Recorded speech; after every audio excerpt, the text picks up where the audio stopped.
Сәлем достар, менің прическам қалай кетті. Ал енді шынына келетін болсақ, достар, тағы да мен бір ой түйгенім. Қазір көп адамдар жақсы жаққа өзгеруде, өзгерген дұрыс. Енді оның өзінде де көп подкастты қазір тыңдап жүрміз ғой. Оның ішінде жаңағындай шын дипломы барлар да бар. Білмеймін, енді оның бәріне топырақ шашудың қажеті жоқ. Бірақ енді көп адамдарды тыңдай келе, әрине адам болғаннан кейін, еститін құлақ болғаннан кейін тыңдайсың. Енді соның ішінде бір мынандай подкастты тыңдап қалдым.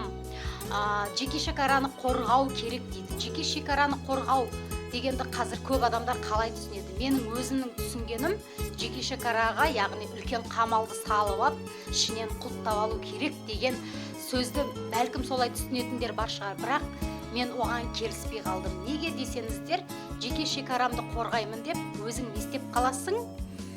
Туыстарыңнан ажырап, алыстап кете бересің. Сондықтан түсіндіретін кезде мынау психологтар жақсылап, әдемілеп түсіндіріңіздерші, Құдай үшін. Жеке шекараның екі түрі болады деп. Мысалы, семейный, жанұяның үйден шықпайтын, жаңағы үйдің ішінде ғана болатын жағдай, немесе проблема, немесе адамның өзінің ішіндегі айтылмайтын сыры, оны адамға айтса да, адам оған көмек бере алмайтын осындай жағдайлар болады.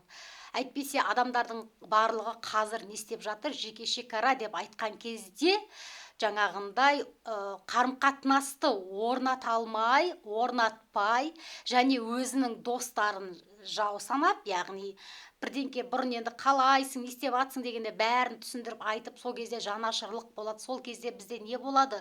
Адамға деген мейіріміміз оянатын. Қазіргі кезде жеке шекара дегенді алдыда бізге не істеп жатыр?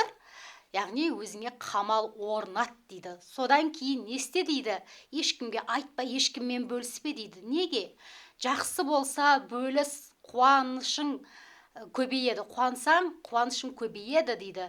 Егер де жаман нәрсе болса, ол егер айтылатындай жағдай болса, оны бөлісу керек, өйткені ол азаю керек.